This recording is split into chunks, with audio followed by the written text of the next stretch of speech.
김율 씨는 태어나서 처음으로 필라테스를 배웁니다. 낯설고 힘든 동작을 하지만 평소에 본인이 하고 싶은 운동을 할 수 있다는 생각에 웃음이 납니다. 제가 스스로한테 투자하는 거에 되게 인색했어요. 먹는 것도 뭐 500원 아끼려고 먹고 싶은 거 안 먹고. 그러니까 사람이 소비를 하면서 자기 취향을 알아가는데 그럴 수 있는 여유가 없었던 거죠. 그래서 올해는 좀 그렇게 살고 싶더라고요. 한 번도 안 해봤던 그 운동이라는 거, 그리고 1대1 강습 그거 했죠. 하고 싶은 거라서. 김 씨는 4개월 전 갑상선 암 수술을 한 뒤 회복이 필요해서 운동을 시작했습니다. 처음 방문해 주셨을 때는 이제 수술하신 지 얼마 안 되셨던 때라 수술하신 부위나 그 주변 쪽이 많이 타이트하셨고 이제 근력도 많이 떨어져 계신 상태였어요. 사실 김 씨는 중학교 3학년 때부터 뇌병변 장애가 있는 아버지를 간병한 영케어러입니다. 김 씨 아버지는 뇌출혈을 시작으로 뇌경색으로 인한 마비, 정신질환까지 얻었습니다. 아버지와 단둘이 살기 때문에 그녀는 그동안 간병과 생계를 혼자 책임졌습니다. 중3 때부터 사실 아버지 약 챙기고 어느 날은 아빠 몸에서 막 오줌 냄새가 나는 거예요. 옷을 안 갈아입으셔서. 그럼 이제 아빠 옷 갈아입으라고 하고 새 옷 꺼내드리고 빨래하고 뭐 이랬죠. 아빠가 밥을 또 혼자 잘 못 챙겨 드시니까 그냥 뭐 국 같은 거 끓여놓고 밥 먹으라고 하고 학교 가고. 오래된 간병 생활에 심신이 지쳐 있었던 김 씨는 영케어러 케어링 위기 지원 사업이 진행된다는 소식에 지원하게 된 겁니다.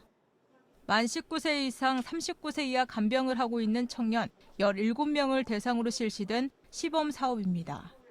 청년 간병인, 즉 영케어러들의 교육비뿐만 아니라 생계 간병에 도움이 되는 지원금 130만 원을 받습니다. 조손가정에서 커온 이성은 씨도 보호자인 할머니가 지난해 소세포 폐암을 판정받아 영케어러가 됐습니다. 현재 이 씨도 간병과 동시에 취업을 준비하고 있습니다. 저희는 이제 식료품비랑 교통비 그리고 저 자기개발비 세 종류로 지원을 받았어요. 학원이나 그런 것도 된다고 하셨는데 학원 다닐 수 있는 상황은 아니어서 온라인으로 인터넷 강의를 결제해서 지금 듣고 있어요. 전문가들은 경제력이 없고 위기 해결 능력이 부족한 영케어러들이 겪고 있는 독박 간병의 부담을 덜 수 있게 복지 제도를 전면 개편해야 한다고 지적합니다. 영케어러들을 일단은 우리가 찾아내야 될 것 같고요. 우리가 사회적으로 충분한 도움을 줄 수 있도록 제도적으로 이제 영케어러에 대한 특별 대책 이런 부분들을 마련을 할 필요가 있을 것 같습니다. 3-4시간 일반적으로 주는 도움이라고 하더라도 영케어러들의 경우에는 특별히 2배 정도의 도움을 또 영케어러들이 자신의 삶을 포기하지 않게 돕는 혜택도 넣어야 한다고 강조했습니다. 돌봄 혹은 간병이라는 게 상당히 많은 스트레스 요인이 되잖아요. 그런 걸 완화하기 위한 지원 이런 것도 좀 필요한 상황이라고 볼 수가 있을 것 같습니다. 2-3일 정도 휴가를 갔다 올 수 있게 한다든지 이런 제도나 그다음에 이제 심리 정서적 지원 관련 이런 가운데 서울 광진구, 서대문구 등 몇몇 자치구에서 영케어러 지원 사업을 추진하고 있습니다.